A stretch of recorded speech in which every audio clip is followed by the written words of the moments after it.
Hey guys, it's Christine with Pretty Spirits, getting on today to do your 3-card pull. And I want to introduce tarot alongside of Oracle today because some of you do ask how to use a truth decks in correlation with other decks. And I really enjoy the classic Rider-Waite tarot. So let's do the cord cutting truth deck edition for our Oracle choice for today. And then let's pull from tarot and we'll do 3 groups. So if you want to tune in and apply all of the messages that you receive to your life, more than welcome to do that. But if you want to tap into your intuition and just ask Spirit at this time, is it group 1, 2, or 3? The messages from group 1, 2, or 3 that apply to you, then take a moment to breathe in and breathe out. And ask, what messages do you need to know now from group 1, 2, or 3? I'm going to go ahead and shuffle the Oracle first, pull one message, do the same with tarot, and then channel the energy that comes through.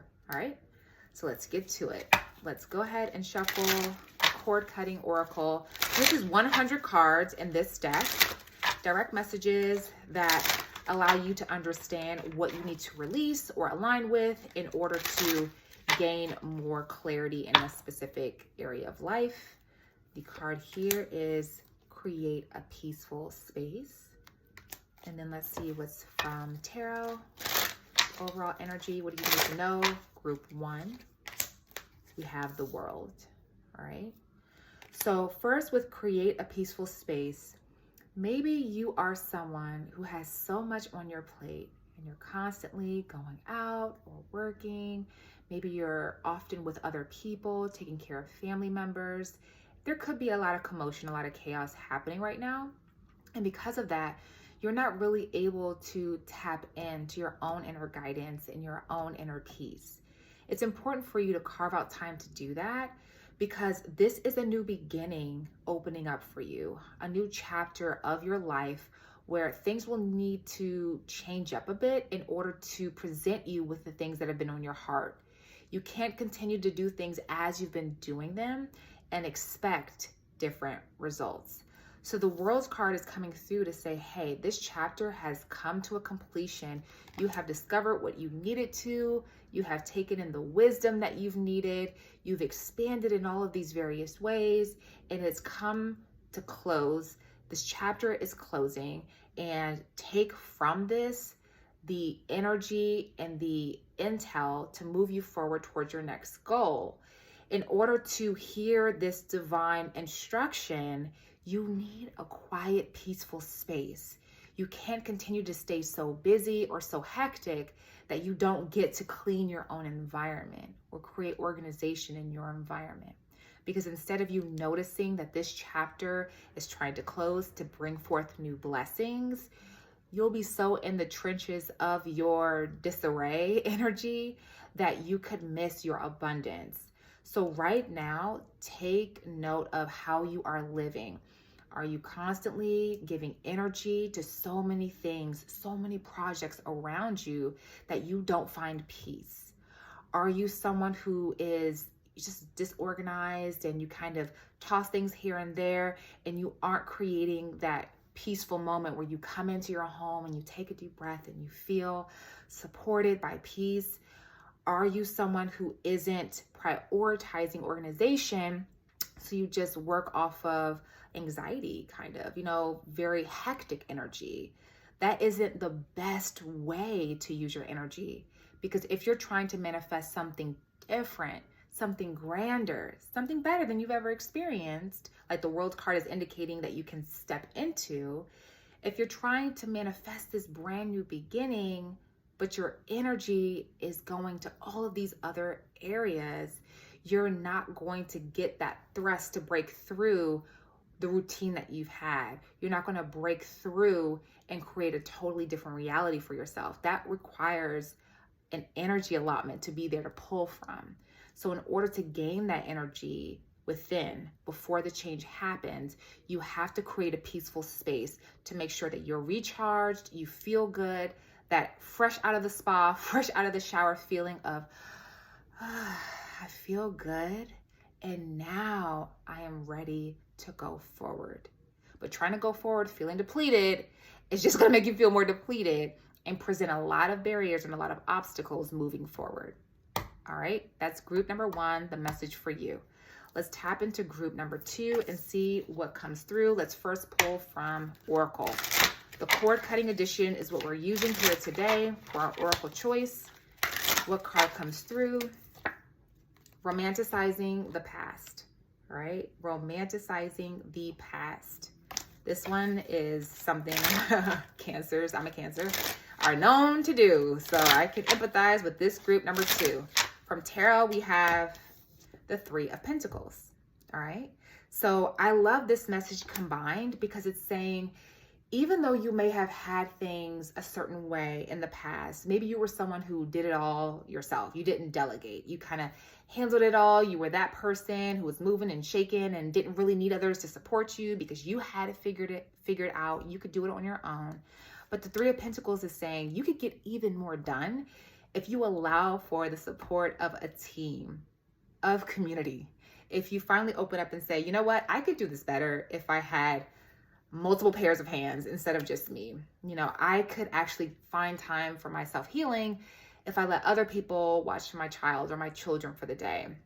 You know, I could get so much more done if I asked for help from a mentor and instead of trying to do this myself. If I hired a life coach, I could get more clarity before moving forward instead of just doing things and feeling like a failure and having the cycle repeat. What steps can you take to get out of how you've done things, how things have been comfortable for you, and then step into this new system of allowing people to support you in the ways that you really need at this time? Romanticizing the past is also saying maybe you were in the past someone who was chasing a certain goal. Maybe that goal was love. You wanted love to look a certain way. You wanted love to come, you know, and be this romantic, amazing, sweep you off your feet feeling. And then everything just crumbled. And now you don't trust people. You don't trust connections. You don't want to get close to anyone. Vulnerability is an issue for you. But the 3 of Pentacles is saying, this is the time to not only do the work to open up again, this is the time that you need other people to see that, yes, you have had this kind of terrible experience working with others or being romantically involved with others, and maybe the people that you trusted the most weren't there for you. And instead of romanticizing it like I was, you know, the victim, they did this to me, they did that to me, instead you can take accountability so you can start to heal that chapter. What was it that you also did to contribute to the downfall of that connection? And then you can heal, accept, and manifest a new group of people, a new support system that can get in the trenches and be there for you in the ways that will really push you forward so that you can see the past, even though it played out a specific way then, it doesn't always have to repeat itself. The more you own it, the more you lean into it and say, that happened, but it happened to serve me. And now I can move forward with the understanding of how to not step into the same BS again, all right? Romanticizing the past could also be someone who is just looking through everything like, oh, it was so much better when. It was so much better when, you know, the 90s were here and everybody was just happy-go-lucky and there was no issues and now there's all this drama in the world, yada, yada, yada. If you are constantly painting the past as the better experience, you're not going to allow for things to really come forward to make you feel even better than those times. Because to me, life can constantly get better. It gets better and better and better. And I love discovering. I love meeting new people. I love new opportunities. Having that mindset, instead of romanticizing the past being as good as it could get, you don't block your blessings by moving forward, by having that open heart. You invite more prosperity in. Don't just look at the past as being the template for all things, because the past is based on what you've already discovered, what you already know. And from that place, you cannot create something completely new. You cannot access that new reality that you've been trying to get to because you're so attached to the past story. So let that go. It's okay to have a great heart appreciation and just wonderful outlook on how the past played out. But romanticizing it is indicating some form of attachment and also some form of distortment, because you're not really noticing how, it wasn't maybe the most perfect thing ever. This goes for people in family dynamics where they are now starting their own families and they're putting so much pressure on it to be this certain way because the way they grew up was so perfect and their parents were so great. So putting pressure on themselves to parent a certain way or to have their marriage be a certain way with no arguments and all of that. Or you're romanticizing the past with a work endeavor. Everything that I did turned to gold. I mean, my sales team was so this and so that. So in your new location and your new career path, you want instant results. You want it to play out the same way. And it's not about that comparison, because when you do that comparison with this shame value on the present or pressure on the present, it's just slowing everything down. That's group number 2. I hope that was valuable for you guys. Let's go into, put the cards over there, but don't want to repeat. Let's go ahead and see group number 3. What oracle message comes through for you at this time? Create your own closure, which I feel we've gotten on a previous episode very recently. Create your own closure, and from the tarot, the Devil card. All right, create your own closure, and then the Devil card from the tarot. So these two together are very, very powerful when it speaks to detaching. Detach. There are some of you who are very hell-bent on someone maybe breaking your heart, someone, not delivering what you expected them to, you having a vengeful heart, you having this feeling of defeat, there being insecure energy, and your need for that codependent attachment is just draining you. It's not allowing you to move forward. Spirit is really asking of you, your higher self is pleading with you to just let it go.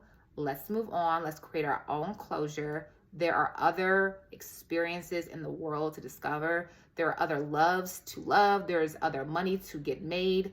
So yes, even though that deal didn't go through, somebody scammed you, money is out, you're feeling really tight right now, guess what? You can't manifest the abundance you seek from a closed heart. You can't manifest the abundance you seek from anger, frustration, irritability. All that does is drain you. All that does is weigh you down. The other person involved could be somewhere living it up, and you are sitting here wallowing. There's one thing to experience your emotions, which is very natural, very beautiful. Do it, love it, be there, cry your tears, rage out. But once you have done that, define the time period, and then let's move forward.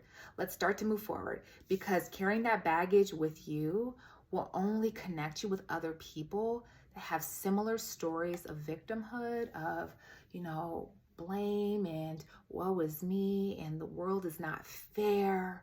Everyone is against me. I just can't ever catch a break. I hate men. Women are scammers. Like whatever that hateful story is on their hearts, you will attract that forward, because within you, you have the same tense energy. So now is the time to say, you know what? You got me. You got me. You cheated on me. You scammed me. Whatever the case may be. But you know what? I'm going to feel it and I'm going to let you go, because I never want to see your type ever again. I never want to experience you ever again. So therefore, I have to forgive. I have to release. I have to let it go so that I can step into more complete detachment. I can step into more indifference. And therefore, we will not be the same. We will not be on the same frequency level. You will become an afterthought over time. So the Devil is about that attachment to like the worldly, to the things that really aren't propelling us forward spiritually. It's the material world having power over our minds in a way that isn't very balanced and isn't really doing us justice if we stay in that energy too long. We all going to experience this energy at one point or another, and that is completely fine. What we want, though, is that self-awareness to come back in and say, oh, wake up. We're giving away our power. So how can we jump timelines? How can we shift realities if we're constantly looking backwards? We have no destination forward that we're aiming for, because I keep looking at what was done to me in the past. Allow the past to be what it is. It happened for a reason. Allow it to serve you. And let's go. Let's move forward. These are your messages for group 1, 2, and 3. Again, I pulled from the cord cutting edition, available online at prettyspirits.com. I love our oracle decks, of course. Me and Lauren put so much love, care, attention to detail into these phrases. They were not just spit out to just be spit out. They were created because our clients have specific needs, and we wanted to meet these needs with tools that will help you get the peace that you deserve. Also, we have our Year of True journal now for sale, and we're so excited about this beauty. First of all, she's hardcover, she's super, super thick, and I love the fact that every day you can pull your card and you can collect your reading. You can capture what card of the day it was, what deck you used, and really get into unlocking your own intuition in a different way. So yes, it's great to go to other people for readings. We love it. We're here for it. That's part of our business model. But the other part is strengthening your intuition so that you don't have to come for, a reading every single time you're in a space of frantic energy or anxiousness. But the more you tune into yourself, you pull a card from the deck, you write what messages come through to you, you'll see how intuitive you all are. You all have psychic abilities. Also, there's monthly reviews, which includes wins of the month, magical days, what you left behind, how you put yourself first. We've included different quotes in here for inspiration. There's a monthly intro as well. You set your intention before each month. This way you stay focused, you stay high vibe, you stay clear, because with a plan, you can create way more. The monthly overview allows you to track your manifestation goals, books to read, places to go in this month's self-care practice. And then for moon rituals, you can write what you want to bring in for your new moon and your full moon, what you want to create, what you want to forgive, and then any other major astrological events, you can characterize those as well, put those down as well. So we have so much in this journal for you, along with a reflection for the end of the year. Check it out, prettyspirits.com. It comes in 2 colorways. We have the light version, and we also have the dark version as well. These are our 2 new beauties available to you in the shop. Thank you so much for tuning in. Until next time.